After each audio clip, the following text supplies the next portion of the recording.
여러분은 혹시 이렇게 생각하신 적 있으신가요? 깨끗이 씻기만 하면 괜찮을 거라고요. 유기농이라면 안전하다고요. 그런데요, 바로 그 착각이 눈과 뇌를 공격할 수 있다는 사실을 알고 계셨나요? 저는 지금까지 수천 명의 환자들을 진료해 왔지만 최근에 만난 한 분의 이야기를 들려드리면 여러분도 깜짝 놀라실 겁니다. 올해 72이신 최영수 어르신은 평생을 청결하게 살아오신 분입니다. 채식을 고집하시며 유기농 채소만 드시고 고기는 거의 입에도 대지 않으셨습니다. 하루 3번 식사 전후로 손을 닦는 습관도 철저하셨죠. 그런데 어느 날 진료실을 찾으셨을 때 얼굴은 창백하고 눈빛엔 피로가 가득했습니다. 밤마다 항문 주변이 가려워서 잠을 한숨도 못 자겠다고 하셨습니다. 처음엔 단순한 피부 트러블일 거라 생각하고 연고도 드렸지만 증상은 오히려 더 심해졌습니다. 결국 정밀 검사를 해봤고 결과를 본 순간 저도 말문이 막혔습니다. 대장과 항문 주위에서 수십 마리의 기생충이 살아 움직이고 있었던 겁니다. 어르신은 너무 놀라서 그 자리에서 거의 쓰러질 뻔하셨습니다. 나는 고기도 안 먹고 유기농 채소만 먹었는데 어떻게 이런 벌레가 내 몸에 있을 수 있나요? 눈물을 흘리며 절규하시던 모습이 아직도 잊히지 않습니다. 여러분, 이것이 오늘 제가 말씀드릴 이야기의 핵심입니다. 우리가 몸에 좋다고 믿고 먹는 음식이 실은 기생충의 천국이 될 수 있다는 것입니다. 오늘 영상에서는 단순한 경고가 아니라 생명을 지킬 수 있는 실질적인 지침을 드릴 겁니다. 의사인 제가 절대 입에 대지 않는 12가지 음식의 정체, 그리고 지금 당장 바꿔야 할 식습관의 진실을 순서대로 공개해 드리겠습니다. 앞에서 들으신 최영수 어르신의 이야기는 결코 특별한 사례가 아닙니다. 진료실에서 이런 상황을 마주할 때마다 저는 늘 같은 질문을 받습니다. 어떻게 이렇게 조심하며 살았는데 이런 일이 생길 수 있느냐는 물음입니다. 그 질문에 답하려면 먼저 우리가 기생충이라는 존재를 얼마나 단순하게 오해하고 있는지부터 짚어봐야 합니다. 많은 분들은 기생충을 그저 옛날 이야기 속의 불결한 벌레 정도로 생각합니다. 하지만 현실의 기생충은 전혀 다릅니다. 이들은 수천 년 동안 인간의 몸속에서 살아남기 위해 진화해온 생존 전문가입니다. 단순히 장에만 머무르는 것이 아니라 눈으로 이동해 시력을 위협하고 혈관을 타고 뇌로 들어가 발작이나 의식 장애를 일으키는 경우도 있습니다. 실제로 저는 생간을 보양식으로 먹었다가 한쪽 눈에 심각한 손상을 입은 분을 직접 진료한 적이 있습니다. 또 다른 분은 이유 없는 두통과 어지럼증을 겪다가 검사 끝에 뇌 안에서 기생충 흔적이 발견되기도 했습니다. 더 놀라운 사실은 이런 사례가 결코 드물지 않다는 점입니다. 국내 조사에 따르면 성인 가운데 상당수가 평생 한 번 이상 기생충과 관련된 문제를 겪은 경험이 있는 것으로 알려져 있습니다. 문제는 대부분의 사람들이 그 원인을 음식과 연결하지 못한다는 데 있습니다. 몸에 좋다고 믿고 먹은 음식이 오히려 몸속에서 조용히 문제를 키우고 있다는 사실을 알아차리지 못하는 것이죠. 기생충이 무서운 이유는 단순히 크기나 모습 때문이 아닙니다. 이들은 우리 면역 체계를 교묘하게 속입니다. 마치 아군의 옷을 입고 침투한 적군처럼 면역 세포가 자신들을 위협으로 인식하지 못하도록 만드는 물질을 내뿜습니다. 그래서 평소 운동을 열심히 하고 체력이 좋다고 자부하는 분들도 예외가 될 수 없습니다. 건강하다는 자신감이 오히려 경계를 늦추게 만들고 그 틈을 기생충이 파고드는 경우가 많습니다. 최영수 어르신 역시 마찬가지였습니다. 평생 채소 위주의 식단을 유지하며 스스로를 건강한 사람이라고 믿고 계셨습니다. 하지만 그 믿음 속에 숨어있던 작은 오해가 오랜 시간 누적되며 결국 몸의 균형을 무너뜨렸던 것입니다. 이제 다음 이야기에서는 이런 오해가 어디서 비롯되었는지, 그리고 우리가 가장 흔히 믿고 있는 잘못된 상식들이 무엇인지 하나씩 풀어보겠습니다. 우리가 평소에 아무렇지 않게 믿고 있는 건강 상식들 중에는 오히려 기생충 감염을 부추기는 잘못된 정보들이 많습니다. 최영수 어르신처럼 건강을 위해 한 행동들이 결국 스스로를 위험에 빠뜨리는 결과가 되었던 이유도 바로 여기에 있습니다. 지금부터는 실제로 많은 분들이 가지고 있는 대표적인 오해들을 하나하나 짚어보겠습니다.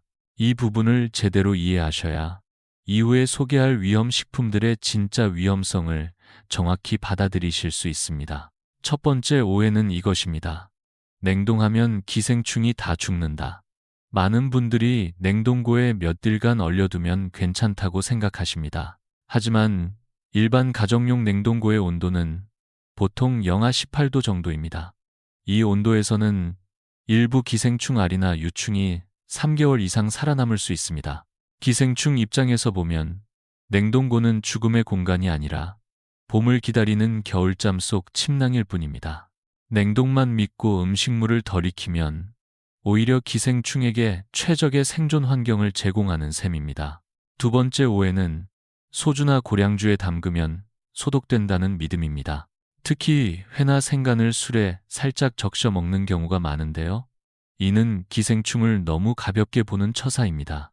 기생충의 표피는 일반적인 알코올에 강한 저항성을 지니고 있습니다. 실험에서도 확인된 사실인데 40도 이상의 소주 안에서도 기생충이 수시간 동안 살아 움직이는 모습이 관찰됩니다. 오히려 술을 마시면 위장의 점막이 약해져 기생충이 더 쉽게 장벽을 뚫고 몸속으로 침투할 수 있습니다. 세 번째로, 강한 양념을 쓰면 기생충이 죽는다는 잘못된 상식도 자주 들립니다. 고추냉이나 겨자, 식초 등을 듬뿍 찍어 먹으면 괜찮다고 생각하시죠. 그런데 자극적인 양념이 닿으면 기생충은 오히려 생존 본능에 의해 더 깊숙한 조직으로 파고드는 반응을 보입니다. 마치 위협을 느낀 동물이 굴속 깊은 곳으로 숨는 것처럼요. 실제로 저는 양념을 많이 찍어 회를 드시던 분의 위에서 내시경으로도 잡기 어려운 깊은 곳에 기생충이 박혀있던 사례를 경험한 적이 있습니다. 이렇듯 우리가 몸에 좋다고 믿었던 방법들, 심지어 위생적이라고 여긴 습관들조차도 실제로는 오히려 기생충에게 유리한 환경을 만들어주는 경우가 많습니다. 그렇다면 우리가 자주 먹는 음식 중에 어떤 것들이 이런 위험성을 가장 많이 안고 있을까요? 이제 다음 장에서는 실제 의사들이 절대로 먹지 않는 위험식품들의 목록을 순위별로 함께 살펴보겠습니다. 앞에서 말씀드린 오해들을 마음에 새기셨다면 이제 왜 특정 음식들이 특히 위험한지 자연스럽게 이해되실 겁니다. 지금부터는 제가 진료 현장에서 수없이 확인해왔고 개인적으로도 절대 입에 대지 않는 식품들을 차례대로 말씀드리겠습니다. 이 목록은 겁을 주기 위한 것이 아니라 여러분의 일상 식탁을 조금 더 안전하게 바꾸기 위한 기준이 될 것입니다. 먼저 12번째로 주의해야 할 음식은 유기농 쌈채소입니다. 화학 비료를 쓰지 않아 몸에 좋다고 생각하시지만 문제는 퇴비입니다. 동물 분뇨로 만든 퇴비에는 눈에 보이지 않는 기생충 알이 섞여 있을 가능성이 높습니다. 특히 잎이 주름지고 겹겹이 말린 상추나 깻잎은 그 사이사이가 기생충 알의 훌륭한 은신처가 됩니다. 깨끗이 씻었다고 안심하기 쉬운 대표적인 음식입니다. 11번째는 소의 생간입니다. 보양식이라는 이름으로 아직도 찾는 분들이 계시지만 이는 매우 위험한 선택입니다. 소의 간에는 사람 몸에 들어오면 길을 잃고 온몸을 돌아다니는 기생충이 숨어 있을 수 있습니다. 실제로 생간을 드신 뒤 시력에 심각한 문제를 겪은 분을 저는 여러 차례 만나봤습니다. 한순간의 기력 보충이 평생의 불편으로 이어질 수 있습니다. 10번째는 덜 익은 돼지고기입니다. 겉은 잘 익어 보이지만 속이 완전히 익지 않은 경우가 많습니다. 돼지고기 속 기생충은 혈관을 타고 이동하는 성질이 있어 몸속 깊은 곳까지 문제를 일으킬 수 있습니다. 고기의 색깔만 보고 판단하는 습관은 반드시 버리셔야 합니다. 9번째는 민물장어입니다. 살이 두껍고 단단해 열이 고루 전달되기 어렵습니다. 제대로 익히지 않으면 피부 아래를 이동하며 극심한 불편을 일으키는 기생충이 남아있을 수 있습니다. 8번째는 산에서 채취한 산나물과 야생버섯입니다. 자연 그대로라 건강할 것 같지만 야생동물의 배설물이 남긴 위험 요소를 함께 섭취할 수 있습니다. 7번째는 제대로 처리되지 않은 생선회입니다. 겉보기에는 신선해 보여도 필요한 냉동 과정을 거치지 않았다면 위험은 그대로 남아 있습니다. 여섯 번째는 충분히 숙성되지 않은 해산물입니다. 바다의 신선함이 곧 안전을 의미하지는 않습니다. 이렇게 살펴보면 문제는 특별한 음식이 아니라 우리가 너무 익숙하게 여겨온 식재료들입니다. 다음 이야기에서는 이런 음식들을 완전히 피하지 않으면서도 안전하게 먹을 수 있는 현실적인 방법을 함께 나눠보겠습니다. 이제 어떤 음식들이 특히 위험한지 확인하셨다면 자연스럽게 이런 질문이 드실 겁니다. 그럼 도대체 뭘 먹어야 하나요? 라는 걱정이죠. 하지만 걱정하지 않으셔도 됩니다. 모든 음식을 무조건 피하라는 말이 아니라 같은 음식을 먹더라도 어떻게 먹느냐에 따라 결과는 완전히 달라질 수 있습니다. 지금부터는 제가 최영수 어르신을 비롯해 많은 분들께 권해드린 현실적인 예방법을 알려드리겠습니다. 가장 먼저 기억하셔야 할 것은 충분히 익혀 먹는 것입니다. 식품의약품안전처에서도 권고하는 기준은 아주 분명합니다. 섭씨 75도 이상의 온도에서 10분 이상 조리하는 것이 가장 확실한 방법입니다. 고기를 구울 때는 겉만 익은 것을 믿지 마시고 가위로 속을 잘라 핏기가 사라질 때까지 꼭 확인해야 합니다. 특히 두께가 있는 고기는 속까지 열이 잘 전달되지 않으므로 조각을 작게 나누어 익히는 것이 안전합니다. 채소의 경우 씻는 방법만으로는 부족합니다. 눈에 보이지 않는 기생충알은 잎사귀 깊은 곳에 붙어 있기 때문에 50도 정도의 따뜻한 물에 30초 이상 담가 데치는 방식이 효과적입니다. 이렇게 하면 단백질 구조가 변하면서 알이 떨어져 나가게 됩니다. 맛과 식감을 해치지 않으면서도 훨씬 안전하게 섭취할 수 있는 방법입니다. 또한 흙에서 재배한 유기농 채소보다 수경 재배 채소를 선택하는 것도 좋은 방법입니다. 물에서 키운 채소는 흙 속 기생충알이 섞일 가능성이 적기 때문에 훨씬 안전합니다. 물론 완벽히 안전하다고 단정 지을 수는 없지만 위험을 크게 줄일 수 있는 선택입니다. 마지막으로 중요한 점은 주방 도구의 위생 관리입니다. 채소용 칼, 고기용 칼, 생선용 칼을 각각 따로 사용하고 도마도 용도별로 구분하는 습관이 필요합니다. 이건 단지 깨끗함의 문제가 아니라 교차 오염을 막는 가장 기본적인 방어선입니다.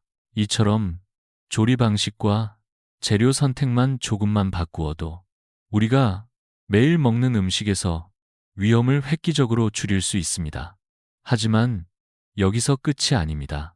많은 분들이 일상에서 자주 궁금해하는 몇 가지 질문들이 있는데요. 다음 이야기에서는 그 질문들에 대해 하나하나 정확하게 답해드리겠습니다. 이야기를 들으시면서 아마도 여러분 머릿속에는 구체적인 궁금증들이 하나씩 떠오르셨을 겁니다. 그럼 회는 이제 평생 먹지 말라는 건가요? 과일도 기생충이 있나요? 구충제만 먹으면 다 해결되는 거 아니었나요? 이런 질문들 말입니다. 지금부터는 그런 궁금증을 중심으로 하나씩 설명드리겠습니다. 먼저 회에 대한 질문입니다. 결론부터 말씀드리면 드셔도 괜찮습니다. 다만 조건이 있습니다. 반드시 영하 35도 이하에서 15시간 이상 냉동 숙성된 생선회만 드셔야 합니다. 대형 마트나 백화점에서는 이런 안전 과정을 거친 제품이 대부분이지만 재래시장에서 바로 잡은 생선을 그대로 썰어주는 활어회는 기생충 감염 위험이 높기 때문에 매우 주의하셔야 합니다. 다음은 과일에 대한 질문입니다. 많은 분들이 과일은 껍질을 벗겨 먹으니 괜찮다고 생각하시지만 껍질에 붙은 기생충알이 칼을 따라 과육으로 침투할 수 있습니다. 특히 흙이 묻은 상태이거나 땅에 떨어졌던 과일은 더욱 위험합니다. 따라서 껍질을 벗기기 전이라도 흐르는 물에 30초 이상 손으로 문질러가며 씻는 습관을 꼭 들이셔야 합니다. 마지막으로 약국에서 파는 구충제 하나만 먹으면 괜찮은 거 아니냐는 질문이 있습니다. 안타깝게도 그렇지 않습니다. 시중에서 판매하는 구충제는 대부분 장내에 있는 기생충에만 효과가 있는 제품입니다. 이미 간이나 뇌, 눈 등으로 이동한 기생충에 대해서는 아무런 효과가 없습니다. 그런 경우에는 반드시 병원에서 혈청 항체 검사를 통해 정확한 감염 여부를 확인하고 전문의가 처방하는 약을 복용해야 합니다. 그래서 저는 모든 분들께 6개월에 한 번씩 혈청 검사를 받는 것을 권해드립니다. 특별한 증상이 없어도 예방적 차원에서 정기적으로 확인하는 것이 내 몸을 지키는 가장 현명한 방법입니다. 이처럼 단순한 상식 하나, 작은 습관 하나가 나와 가족의 건강을 지키는 커다란 차이로 이어질 수 있습니다. 그리고 바로 그런 변화가 최영수 어르신의 삶에 놀라운 전환점을 만들어 주었습니다. 다음 이야기에서는 그분이 어떻게 다시 건강을 되찾았는지를 생생하게 들려드리겠습니다. 앞에서 말씀드린 것처럼 최영수 어르신의 사례는 단순한 건강 회복 이야기가 아닙니다. 작은 오해 하나가 어떻게 큰 위험으로 이어질 수 있는지를 보여주는 동시에 생활 속 실천만으로도 건강을 되찾을 수 있다는 희망의 증거이기도 합니다. 지금부터는 어르신이 실제로 어떤 노력을 하셨는지 그 변화의 과정을 차근차근 전해드리겠습니다.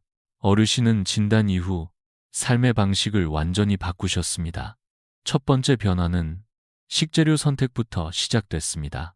이전에는 유기농이라는 말만 믿고 채소를 고르셨지만 이제는 흙을 쓰지 않는 수경재배 채소를 주로 선택하십니다. 흙에는 기생충알이 섞여 있을 확률이 높기 때문에 물에서 키운 채소가 상대적으로 더 안전하다는 사실을 받아들이신 것이죠. 고기를 고를 때도 큰 변화가 있었습니다. 시장에서 길가에 쌓여 있는 고기 대신 냉장 보관이 철저하게 이루어진 신선한 고기만 구매하십니다. 고기 상태가 아무리 좋아 보여도 보관 환경이 좋지 않으면 위험할 수 있다는 사실을 체감하신 이후부터는 직접 고기 냄새와 색을 확인하는 습관도 생기셨습니다. 두 번째 변화는 조리 습관에서 나타났습니다. 어르신은 이제 쌈채소를 드실 때 반드시 50도 정도의 따뜻한 물에 30초 동안 살짝 데쳐서 드십니다. 생으로 먹던 시절에는 몰랐던 안전함이 느껴진다고 하시며 잎사귀 뒤에 숨어 있을지도 모를 기생충알까지 깨끗이 씻어낸다는 확신으로 마음까지 편해지셨다고 합니다. 고기를 구울 때도 예전처럼 겉만 익었을 때 그만두지 않으십니다. 가위로 잘라 속을 확인하고 핏기가 완전히 사라질 때까지 충분히 익힌 후에야 식탁에 올리십니다. 어르신은 이 과정을 식재료의 마지막 검역이라고 부르며 소중한 몸에 들어가기 전 기생충을 모두 털어내는 작은 사우나라고 표현하시곤 했습니다. 마지막으로 주방 도구 사용에 있어서도 철저한 원칙을 세우셨습니다. 채소용 칼, 고기용 칼, 생선용 칼을 명확히 구분하고 도마도 재료별로 나누어 사용하십니다. 어르신은 화장실 청소하는 솔로 거실을 닦지 않듯이 주방도 그렇게 구분해야 한다. 고 주변 어르신들에게도 늘 강조하십니다. 이러한 작은 실천들이 쌓이자 몸에 일어난 변화는 눈에 띄게 나타났습니다. 다음 이야기에서는 그 구체적인 건강 변화가 얼마나 놀라웠는지를 함께 확인해 보겠습니다. 이전 이야기에서 살펴본 최영수 어르신의 변화는 단지 생활 습관 몇 가지를 바꾼 결과로는 믿기 어려울 정도였습니다. 어르신은 실천을 시작한 지 일주일이 지나자 밤마다 괴롭히던 지독한 가려움증이 절반 이하로 줄었다고 말씀하셨습니다. 2주가 지났을 때는 긁지 않고도 편하게 아침까지 잠을 잘 수 있게 되었다며 아이처럼 해맑게 웃으시던 모습이 아직도 생생합니다. 한 달 뒤 다시 내원하셨을 때는 눈가에 생기가 돌고 체중도 3kg이나 늘어 있었습니다. 그동안 몸속 기생충들이 어르신이 드신 영양분을 빼앗아가고 있었던 셈입니다. 지금은 동네 경로당에서 건강 박사라고 불리며 자신이 직접 겪은 이야기를 주변 어르신들에게 열심히 전하고 계십니다. 잘못된 상식 하나만 바로잡아도 내 몸뿐 아니라 내 주변 사람들의 건강까지 바꿀 수 있다는 것을 몸소 보여주는 살아있는 증인이 되신 것이죠. 이처럼 지식은 생명을 살릴 수도 있고 무지가 병을 키울 수도 있다는 사실을 어르신의 사례는 분명히 알려주고 있습니다. 그렇다면 오늘 우리가 꼭 기억해야 할 핵심은 무엇일까요? 복잡할 것 같지만 사실은 아주 단순합니다. 첫째, 냉동이나 술, 식초 같은 민간요법은 기생충을 제거하지 못합니다. 오직 섭씨 75도 이상의 열만이 가장 확실한 방어 수단입니다. 둘째, 유기농 채소나 생간, 덜 익힌 고기 같은 건강식으로 알려진 식품일수록 더 주의 깊게 다루고 섭취해야 합니다. 셋째, 주방 도구는 재료별로 철저히 구분해 사용하고 정기적으로 병원을 찾아 혈청 항체 검사를 받는 것이 내 몸을 지키는 가장 확실한 예방책입니다. 여러분, 지금 이 영상을 끝까지 시청하신 것만으로도 여러분은 이미 상위 1%의 건강 지식을 갖춘 분입니다. 이제는 불안해할 필요 없습니다. 오늘 들으신 이야기들을 바탕으로 제대로 알고 제대로 실천하시면 됩니다. 건강은 아는 만큼 보이고 지식은 실천할 때 비로소 힘을 갖게 됩니다. 마지막으로 한 가지 더 말씀드리고 싶습니다. 오늘 영상에서는 12위부터 6위까지의 위험식품만 다루었습니다. 하지만 정말 충격적인 상위 5개 식품은 다음 영상에 이어서 공개될 예정입니다. 특히 제가 1위로 꼽은 그 식품은 여름철과 여행지에서 자주 먹는 바다 식재료로 우리 뇌를 녹일 수도 있는 위험한 기생충이 숨어 있습니다. 혹시라도 사랑하는 가족이나 친구가 그런 음식을 아무 생각 없이 드시고 있다면 이 영상을 꼭 공유해 주세요. 여러분의 작은 클릭 하나가 누군가의 시력을, 장기를, 그리고 생명을 지킬 수도 있습니다. 저는 다음 편 영상에서 더 놀라운 사실과 함께 다시 찾아뵙겠습니다. 그때까지는 오늘 알려드린 수칙들 꼭 실천해 보시고 여러분의 식탁부터 조용히 바꿔보시기 바랍니다.